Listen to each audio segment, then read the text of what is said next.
Bismillahirrahmanirrahim. Assalamualaikum warahmatullahi wabarakatuh. Perkenalkan, nama saya Chelsea, NIM 22475009. Baik, pada kesempatan kali ini saya akan menjelaskan tentang teori belajar kognitivistik. Teori kognitivistik merupakan suatu teori belajar yang menekankan proses belajar daripada hasil. Secara umum, pandangan kognitivisme bahwa belajar ataupun pembelajaran merupakan proses yang fokus pada proses membangun ingatan, penyimpanan informasi, pengelolaan informasi, emosi, dan aspek-aspek yang berhubungan dengan intelektualitas. Menurut Baharudin, teori pembelajaran kognitivistik disebut juga dengan model perseptual, yaitu menekankan untuk mengoptimalkan kemampuan rasional dan proses pemahaman terhadap objek. Oleh karenanya, tingkah laku seorang anak dapat dinilai dari penerimaan dan pemahaman, bukan dari tingkah laku yang tampak saja. Sedangkan menurut Siregar dan Nara, teori kognitivistik berbeda dengan teori pembelajaran behavioristik karena lebih menekankan proses belajar daripada hasil. Maksudnya adalah bahwa belajar menurut kognitivisme tidak hanya mengandalkan stimulus dan respons saja, namun lebih kompleks. Kognitivisme menyebutkan bahwa ilmu pengetahuan dibentuk seseorang dari kesinambungan lingkungannya. Adapun tujuan dari teori kognitivistik adalah untuk membantu seorang pendidik dalam memahami peserta didiknya. Adapun tokoh utama dari teori belajar kognitivistik yang pertama, Jean Piaget. Menurut Piaget, bahwa belajar akan lebih berhasil apabila disesuaikan dengan tahap perkembangan kognitif peserta didik. Peserta didik hendaknya diberi kesempatan untuk melakukan eksperimen dengan objek fisik yang ditunjang oleh interaksi dengan teman sebaya dan dibantu oleh pertanyaan tilikan dari guru.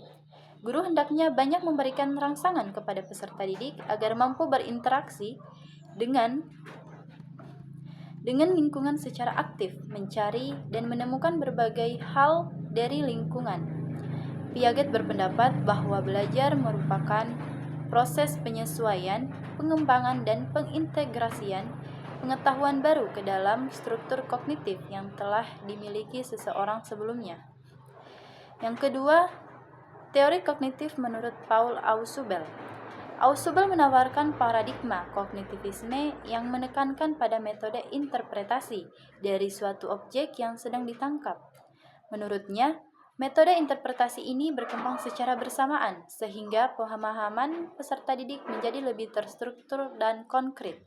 Maksudnya adalah metode tersebut berupaya untuk menelaah suatu objek dengan sentuhan penalaran berpikir kritis. Lalu kemudian pengetahuan yang diperolehnya itu dikombinasikan dengan pengetahuan yang diperoleh sebelumnya, sehingga dapat dijadikan sebagai kompas dalam mengambil suatu keputusan. Yang ketiga, teori kognitif menurut Gagne. Gagne dalam teorinya menyatakan bahwa proses pembelajaran yang berkesan dapat dilihat melalui 3 tahapan, yaitu keadaan input, peristiwa penting, dan aspek yang berhubungan dengan tindak balas. Bagi Gagne, belajar merupakan proses mendapatkan pengetahuan dari hasil mengolah informasi dalam otak. Artinya, dalam proses belajar terjadi proses penerimaan informasi oleh otak sehingga menghasilkan output ilmu pengetahuan. Yang keempat, teori kognitivistik menurut Brunner. Menurut Brunner, untuk mengajarkan sesuatu tidak usah menunggu sampai anak mencapai tahap perkembangan tertentu. Yang penting bahan pelajaran harus ditata dengan baik, maka dapat diberikan kepadanya. Prinsip utama teori kognitivistik adalah bahwa pembelajaran proses internal yang melibatkan pemikiran, pemahaman, dan pengelolaan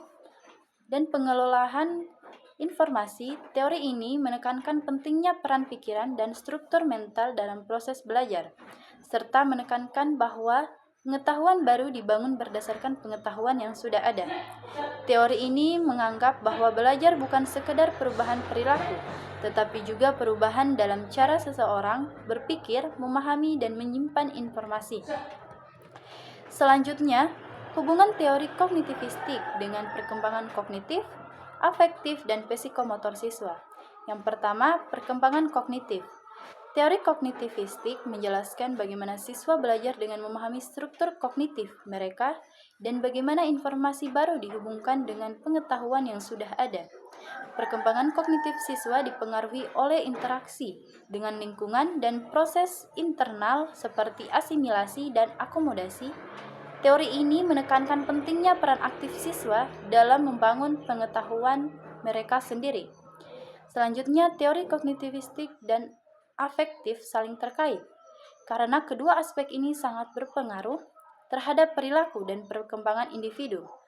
Kognisi ataupun kemampuan berpikir mempengaruhi bagaimana seseorang memproses informasi dan pengalaman, sementara afektif ataupun aspek emosi dan perasaan menentukan bagaimana seseorang bereaksi terhadap rangsangan dan situasi tertentu yang dialaminya. Yang selanjutnya, teori kognitivistik dan perkembangan psikomotor siswa saling berhubungan karena perkembangan kognitif yaitu kemampuan berpikir, memahami dan memproses informasi sangat penting dalam mendukung dan mengoptimalkan perkembangan psikomotor. Jadi kesimpulannya, teori belajar kognitivistik berbeda dengan behavioristik, karena teori kognitivistik lebih menekankan pada proses daripada hasil, sedangkan teori belajar behavioristik lebih menekankan pada stimulus respon. Sehingga dengan demikian belajar menurut kognitivistik tidak hanya dilihat pada stimulus respon saja, namun lebih daripada itu. Baik, sekian dari saya. Itulah tadi yang bisa saya sampaikan pada penjelasan kali ini. Saya akhiri. Billahi fisabilil haq, fastabiqul khairat. Assalamualaikum warahmatullahi wabarakatuh.